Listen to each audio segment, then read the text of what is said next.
حين تضيق السحب وتشتد الريح وتغيب الرؤية، يظن القلب أنه هالك، لكن من توكل على الله وجد الطريق.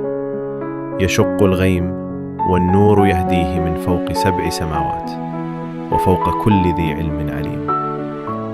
كطائرة لا تخاف العلو ولا تهاب الظلام، تمضي بثقة لأن الله معها.